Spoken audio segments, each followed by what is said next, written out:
नमस्कार, स्वागत है आप सभी का डीडी न्यूज के इस खास बुलेटिन एक्सप्रेस 100 में, जहां हम आपके लिए लेकर आते हैं राजनीति, मनोरंजन, देश, दुनिया, खेल और व्यापार जगत की सभी बड़ी खबरों को एक्सप्रेस यानी कि फटाफट अंदाज में।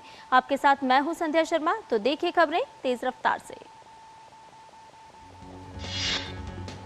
वेटिकन सिटी में पोप फ्रांसिस के अंतिम संस्कार कार्यक्रम में शामिल होने के बाद राष्ट्रपति द्रौपदी मुर्मू दिल्ली पहुंची। सेंट पीटर स्क्वायर में राष्ट्रपति ने उन्हें अंतिम विदाई दी।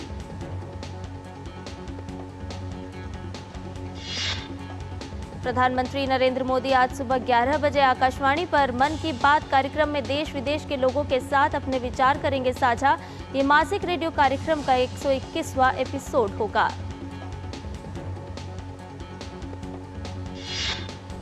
जम्मू कश्मीर में सुरक्षा बल लगातार एक्शन में नजर आ रहे हैं। सुरक्षा बलों ने 3 और आतंकियों के घरों को गिरा दिया है। इसी कड़ी में सुरक्षा बलों ने अब तक आतंकियों के 8 मकानों को तबाह कर दिया है।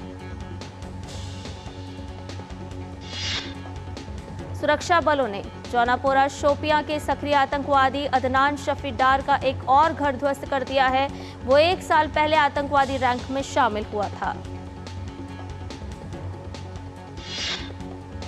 इससे पहले कुपवाड़ा के कलारूस में लश्कर तैयबा के आतंकी फारूक तिदुआ का घर ध्वस्त कर दिया गया।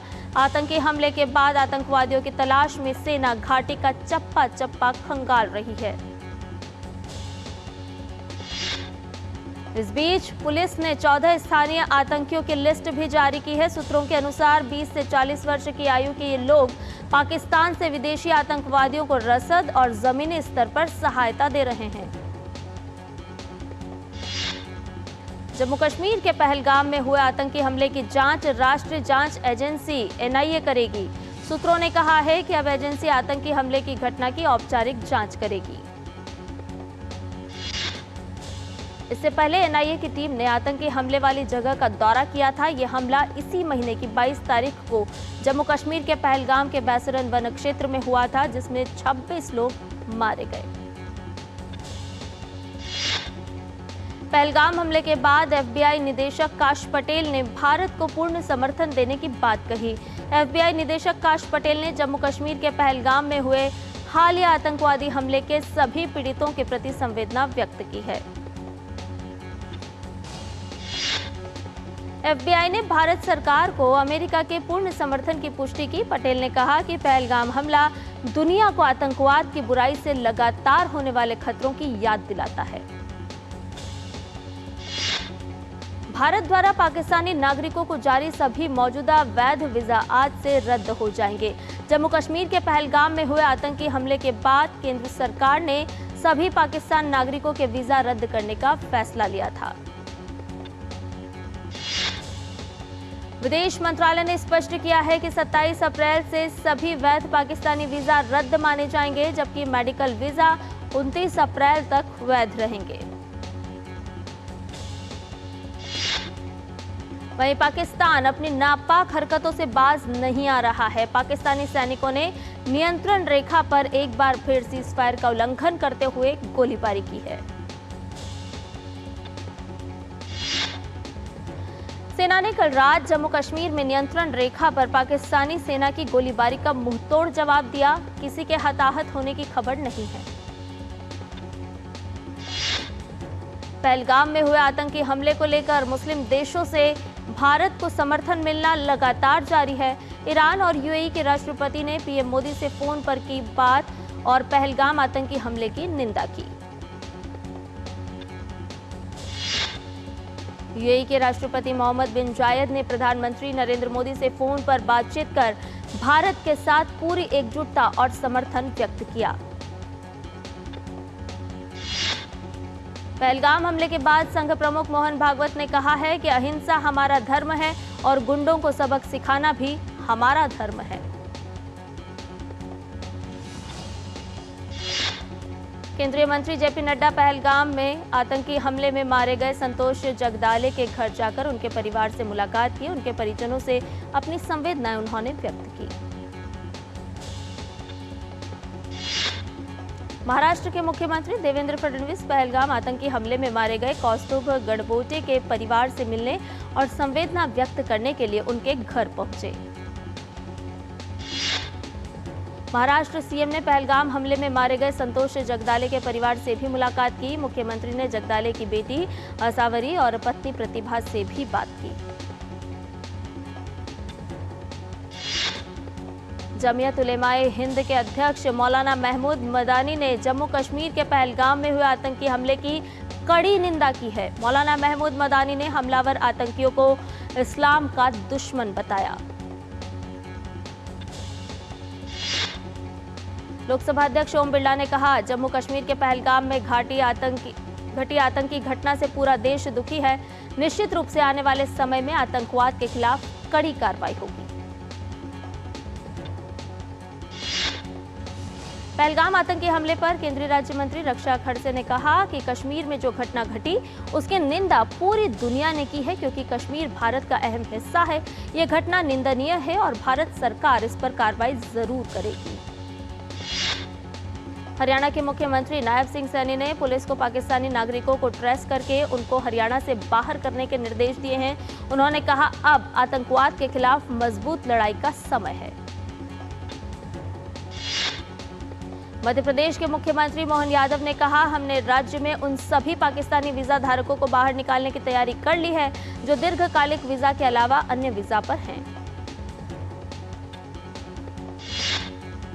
गोवा में मोमबत्ती जलाकर पहलगाम में मारे गए लोगों को श्रद्धांजलि दी गई। गोवा के मुख्यमंत्री प्रमोद सावंत इस मार्च में शामिल हुए। गोवा सीएम ने कहा, गोवा की पूरी जनता, गोवा के लोग प्रधानमंत्री मोदी के साथ हैं। देश को भरोसा है कि प्रधानमंत्री मोदी आतंकवाद को खत्म करने के लिए सख्त कदम उठाएंगे। केंद्रीय जल शक्ति मंत्री सीआर पाटिल ने सिंधु जल संधि को निलंबित करने पर पाकिस्तान पीपुल्स पार्टी के अध्यक्ष बिलावल भुट्टो जरदारी के कथित बयान पर कहा, हम ऐसी धमकियों से डरते नहीं हैं।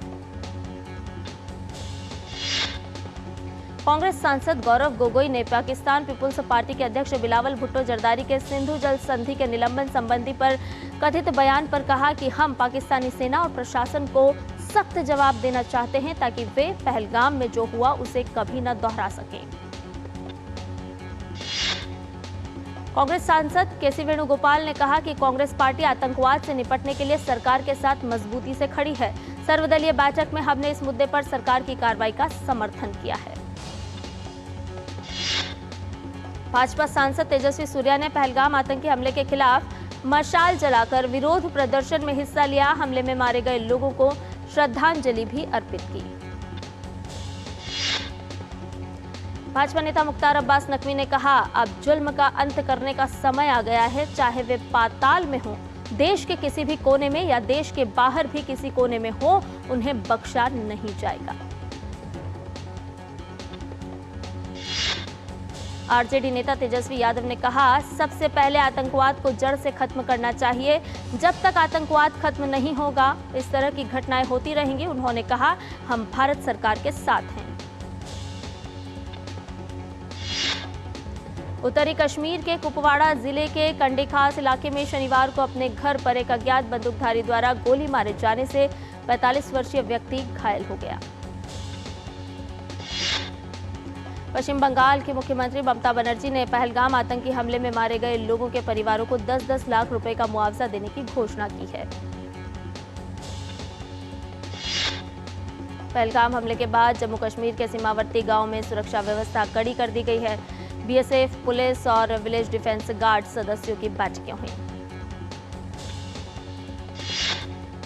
पंजाब के मोगा में जिला विकास एवं पंचायत अधिकारी ने नशा तस्करों द्वारा किए गए अवैध अतिक्रमण के खिलाफ बुलडोजर कार्रवाई की। गाजियाबाद में एक कार शोरूम में भीषण आग लग गई। आग से कई वाहन जलकर राख हो गए। सूचना पर पहुंची दमकल टीम ने आग पर काबू पाया।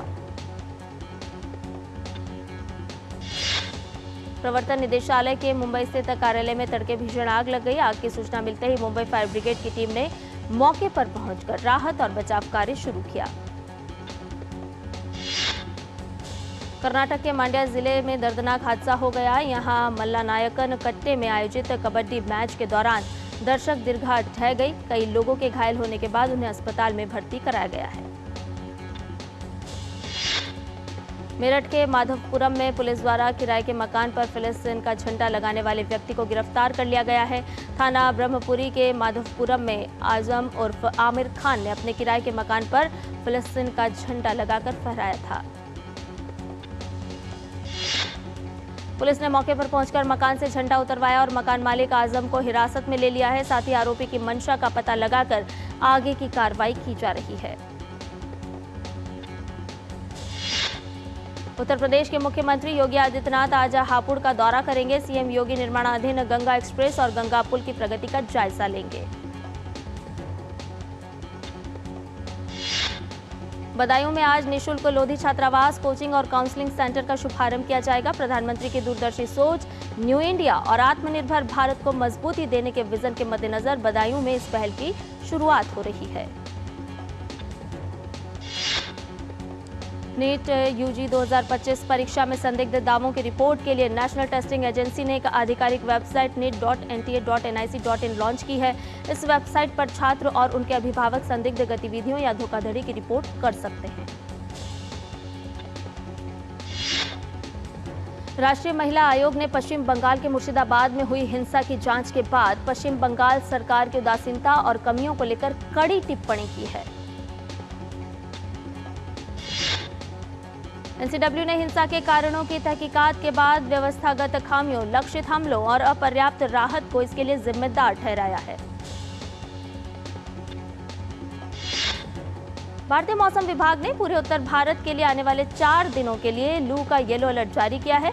मौसम विभाग ने लू का कारण साफ आसमान और शुष्क हवाओं को बताया है। वहीं देश के पूर्वोत्तर राज्यों, पश्चिमी हिमालय क्षेत्र और दक्षिण भारत के कुछ हिस्सों में हल्की से मध्यम बारिश का अलर्ट जारी किया गया है।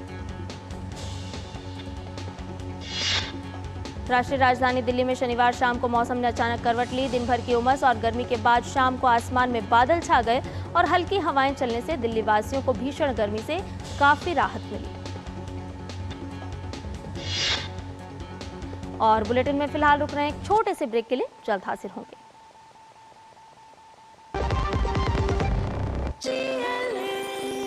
जो लक्ष्य चुना था समझ आने लगा है।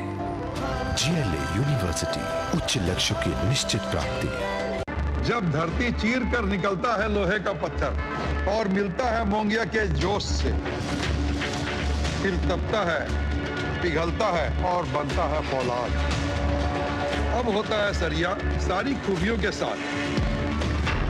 मोंगिया स्टील, मजबूत देश का मजबूत सरिया। और ब्रेक के बाद एक्सेस 100 में आपका एक बार फिर से स्वागत है। आइए बाकी की खबरों को भी जान लेते हैं फटाफट अंदाज में। केंद्रीय इलेक्ट्रॉनिकी एवं सूचना प्रौद्योगिकी मंत्री अश्विनी वैष्णव ने इलेक्ट्रॉनिक्स कंपोनेंट मैन्युफैक्चरिंग योजना के लिए दिशा निर्देश और पोर्टल लॉन्च किया, जो भारत के इलेक्ट्रॉनिक्स विनिर्माण इकोसिस्टम को मजबूत करने की दिशा में एक बड़ा कदम है।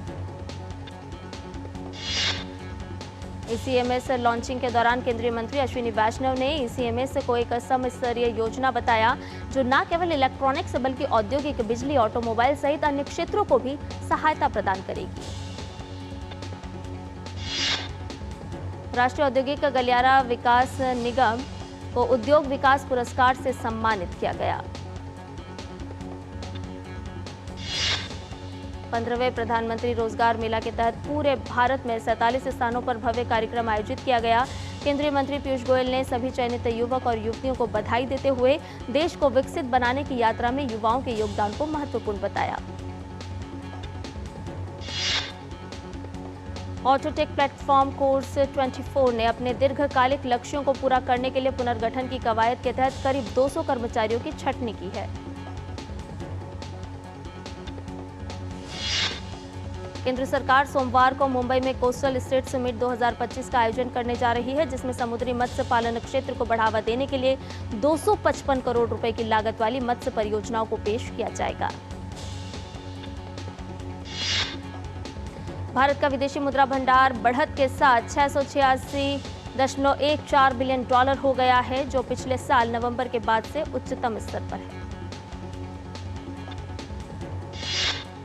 भारतीय शेयर बाजारों ने एक और सप्ताह के लिए अपनी रिकवरी जारी रखी और कंसोलिडेशन के दौर के बीच लगभग 1% की बढ़त दर्ज की। आखिरी कारोबारी दिन निफ्टी और सेंसेक्स क्रमशः 24,039.35 और 69,212.53 पर बंद हुए।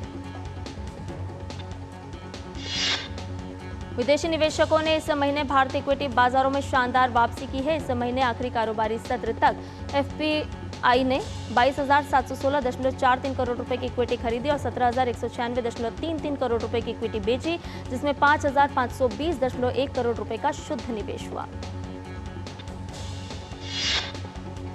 टैरिफ वॉर को यूपी सरकार खुद के लिए अवसर बनाने की तैयारी कर रही है। इस दिशा में सरकार नई निर्यात नीति लाने जा रही है। सरकार ने 2030 तक निर्यात 3 गुना करने का लक्ष्य रखा है।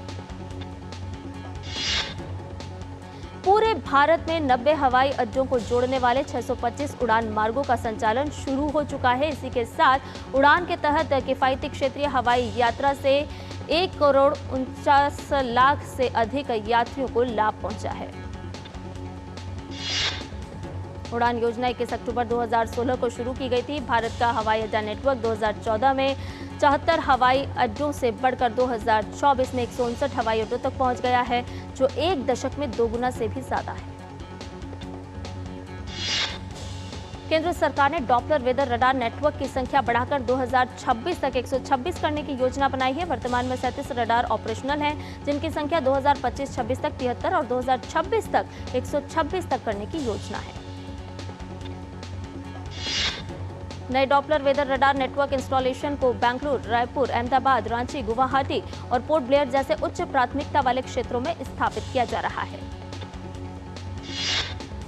केंद्रीय पेट्रोलियम एवं प्राकृतिक गैस मंत्री हरदीप सिंह पुरी ने बताया कि पिछले 10 वर्षों में देश में वाहनों के लिए ग्रीन फ्यूल उपलब्ध कराने वाले सीएनजी स्टेशनों की संख्या में 930% की वृद्धि हुई है। पीएनजी कनेक्शन में 467% की वृद्धि और एलपीजी कनेक्शन में 128% की वृद्धि दर्ज की गई है। स्वच्छ ईंधन के साथ स्वस्थ भारत की यात्रा में तेजी को भी दर्शाता है। ये भारत के साथ व्यापार संबंधों के निलंबन के बाद पाकिस्तान वैकल्पिक स्रोतों से दवा आपूर्ति सुनिश्चित करने की तैयारी कर रहा है। इस दिशा में एक आपातकालीन बैठक बुलाई गई है। जम्मू कश्मीर के पहलगाम में हाल ही में हुए आतंकवादी हमले के विरोध में काठमांडू में पाकिस्तानी दूतावास के पास विरोध प्रदर्शन किया गया। 22 अप्रैल को जम्मू कश्मीर के पहलगाम में हुए आतंकवादी हमले में 25 भारतीय और 1 नेपाली नागरिक मारे गए थे। ब्रिटिश सांसद रॉबर्ट जॉन ब्लैकमैन ने पहलगाम आतंकी हमले की कड़े शब्दों में निंदा करते हुए कहा कि इस समय पूरी दुनिया को आतंकवाद को खत्म करने की कोशिश में भारत का साथ देना चाहिए। जर्मनी की राजधानी बर्लिन में स्थित भारतीय दूतावास ने जम्मू और कश्मीर के पहलगाम में 22 अप्रैल को हुए आतंकवादी हमले में मारे गए लोगों की याद में एक श्रद्धांजलि कार्यक्रम आयोजित किया। बांग्लादेश नेशनलिस्ट पार्टी और अवामी लीग के समर्थकों के बीच हबीगंज के नौगांव में हिंसक झड़प हुई। इस झड़प में 50 से ज्यादा लोग घायल हो गए। अमेरिका में डोनाल्ड ट्रंप की सरकार संघीय कर्मचारियों की नियुक्ति और बर्खास्तगी पर नियंत्रण मजबूत करने की दिशा में आगे कार्य कर रहा है। अमेरिकी राष्ट्रपति डोनाल्ड ट्रंप ने कहा कि अमेरिकी सैन्य और वाणिज्यिक जहाजों को पनामा नहर और स्वेज नहर से निःशुल्क यात्रा करने की अनुमति दी जानी चाहिए। ईरान के सबसे बड़े बंदरगाह बंदर अब्बास में संभवतः रासायनिक पदार्थों के विस्फोट के कारण हुए भीषण ब्लास्ट में 18 लोगों की मौत हो गई और 700 से ज्यादा लोग घायल हो गए।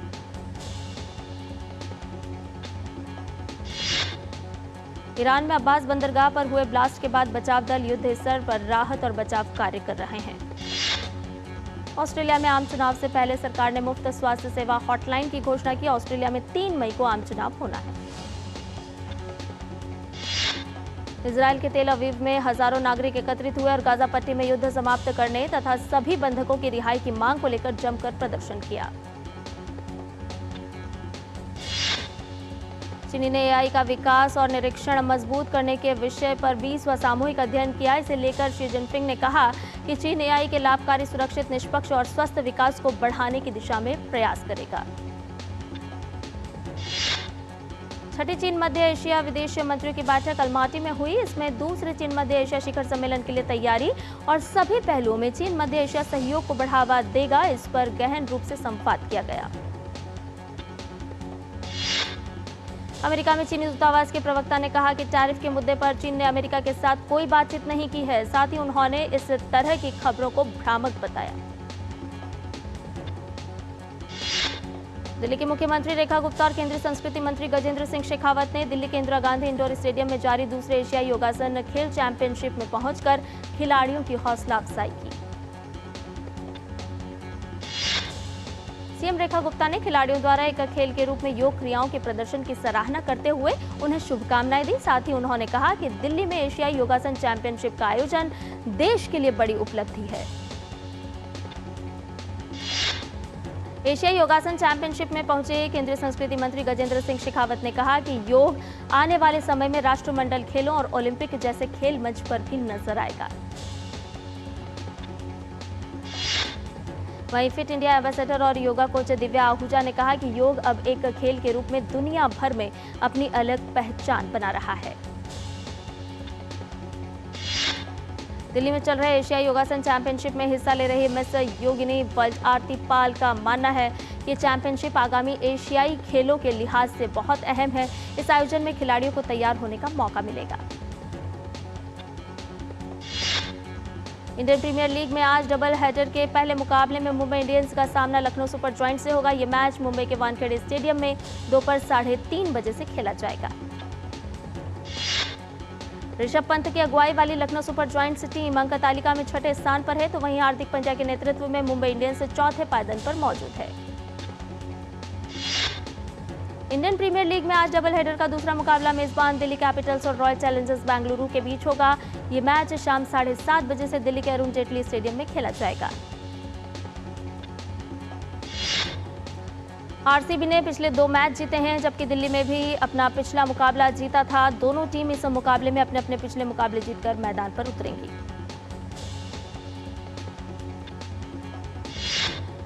कर्नाटक के गृह मंत्री जी परमेश्वर और भाजपा सांसद तेजस्वी सूर्या ने टीसीएस वर्ल्ड 10 के बेंगलुरु एलिट मेंस रेस को हरी झंडी दिखाई। 18 अप्रैल से शुरू 15वां पेइचिंग अंतर्राष्ट्रीय फिल्मोत्सव 26 अप्रैल को संपन्न हुआ। इस उत्सव में 300 से अधिक चीनी और विदेशी फिल्म जगत के लोगों ने दर्शकों से संवाद किया। अभिनेता अक्षय कुमार ने अपनी आगामी फिल्म केसरी चैप्टर 2 के प्रमोशन के दौरान #पहलगाम टेररिस्ट अटैक पर बात की।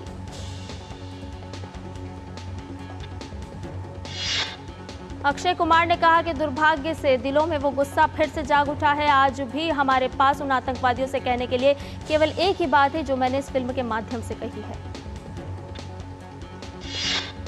अभिनेत्री सोनाक्षी सिन्हा की आगामी फिल्म निकिता रॉय 30 मई को सिनेमाघरों में होगी रिलीज।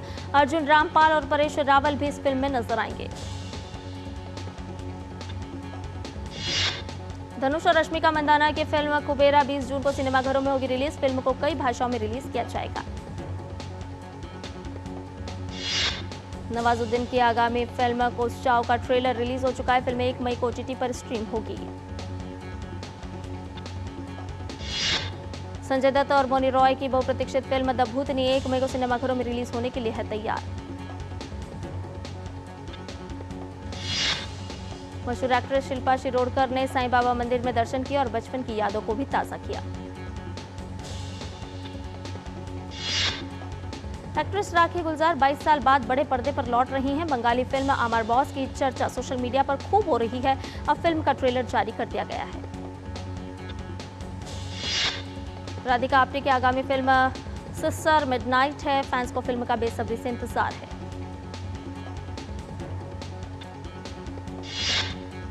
और एक्सप्रेस न्यूज में फिलहाल इतना ही। मुझे दीजिए इजाजत। नमस्कार।